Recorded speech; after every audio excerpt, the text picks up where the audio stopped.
The chairman's line of questioning, you said you kept the OCC informed and had personal conversations.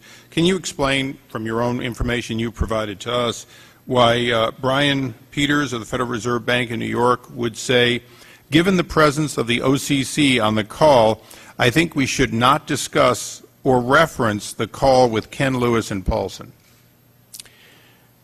I don't know precisely what motivated that. All I can tell you is that on the 21st, we had 2 conference calls, which I participated in and which John Dugan participated in, and we provided him with all the information that I was aware of at that time. Is there anything that you would do differently? I think it was a very successful transaction. It helped stabilize the financial markets. It put the 2 companies back on a healthy path.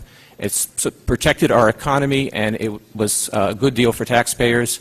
I think I have nothing that I regret about the whole transaction. I think it was, in fact, a very successful operation overall, and it achieved the public policy objectives that were very important. Much of the media thinks the end justifies the means, meaning that even if there were threats or if people felt threatened to go through with deals, it's okay because it worked out. Do you agree with that? No, sir. He didn't say that if Lewis were to not invoke the MAC that he would be fired. He said if he were to invoke the MAC and that he required assistance, then there would be consequences. In my opinion, it was not obvious invoking the MAC was a good thing for the Bank of America shareholders. And you think he made that decision on his own without undue influence from the government in any way? I believe he did. Thank you, Mr. Chairman.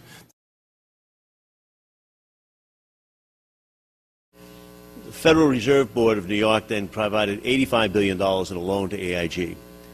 The testimony here was that then that money was used to buy out the contracts and cancel them. That's how they took care of that obligation. What was of concern to me and some others was that the counterparties appeared to have received 100% of that, even though testimony from people at AIG before this committee said that they thought that there were a lot of contentious reasons to think that they did not owe 100% if they owed anything at all on those particular obligations, that there have been serious negotiations about whether they should pay anything to these counterparties, and that if they should pay something, how much less than 100% they should pay. When we pressed Mr. Liddy, AIG, for background on that, for just how the negotiations went, why it is they paid 100%, his comment was that he was the wrong person to talk to, that in fact the Fed had all of those documents and paperwork because they in fact struck the deal. So my question to you is, why was 100% paid on these various obligations, including the one to Bank of America, and what was the rationale there? Why weren't the interests of the public money interests protected so that there was a better negotiation than just forking over 100%? So I don't see on what basis that less than 100% could have been paid. They were contractual obligations.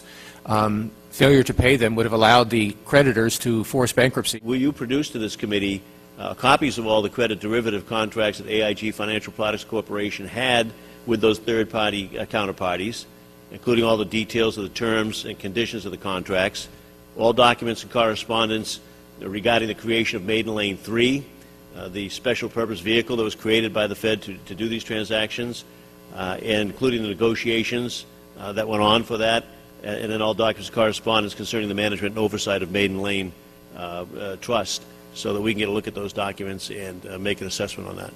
I think we've just, in our recent release, I think we just released a whole set of documents related to those issues. But if you have specific, we just created a monthly publication that provides a lot of information about the Maiden Lanes, for example. If you would send us a letter with specific requests, we'll see what's available. We certainly will. Well, when you say you see what's available, I mean, we want everything that's available. And the question to you is, when we make that request, will you provide it? If I'm able to do so, I will.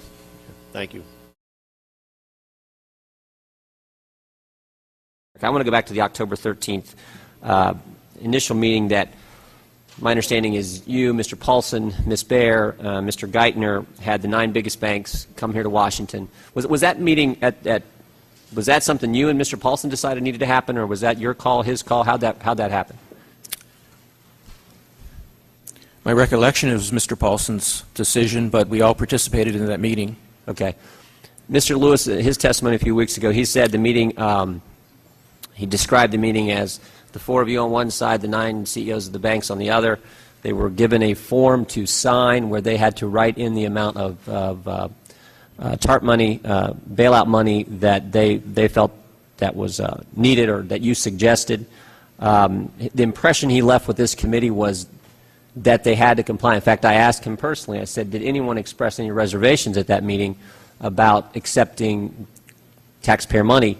He said, yes, one of the other CEOs, in fact, did express reservations. Nevertheless, they signed that. He also indicated that the entire meeting took less than an hour. Is that an accurate description of what took place at that meeting? I think the time was less than an hour, yes. And he also said, when I asked him, did he know what the meeting was going to be about when he came here to Washington, he informed the committee that he had no idea it was going to be about signing a form, being forced to accept TARP money. Is that accurate? I don't know.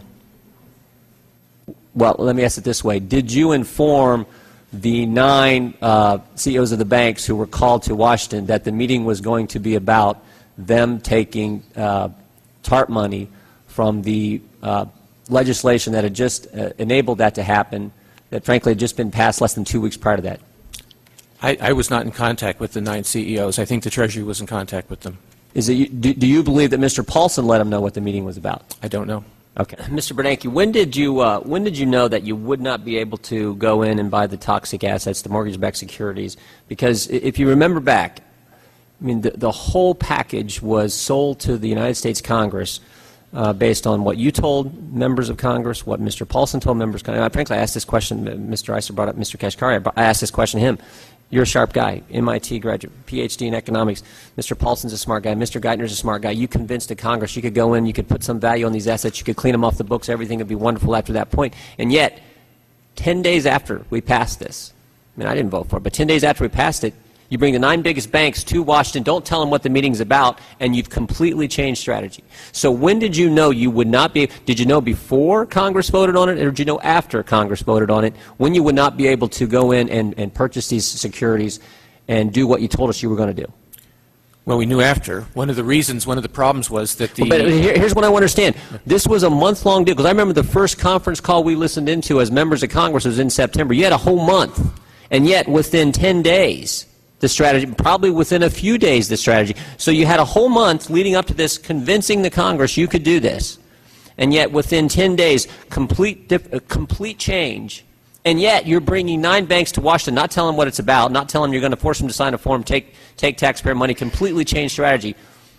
And you look at, as we went through some of the things here, the pattern of, some might say deception, where the banks come to Washington not knowing what the meeting's about. Mr. Angula does the letter saying we're going to steer Merrill Lynch on how they disclose to the public what's going on in this merger, what's happening with Merrill Lynch. I think it's a reasonable question to say, when did you know this? And if you didn't know until after October 3rd, what took you so long to figure it out? You had a month as we were going through this whole thing, and frankly, 2 weeks of debate in this Congress. You remember they sent us home for a few days, come back, and we passed it, or it was up for a second vote. I'd be happy to answer that question. The drawback of the asset purchase plan, as we discovered, was that it took some time, probably some months, to put into operation.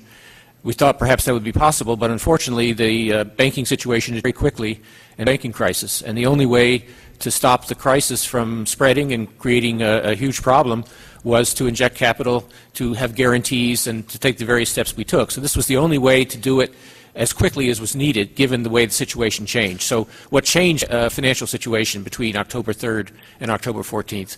And we had no way to do the other approach because it would just take too long.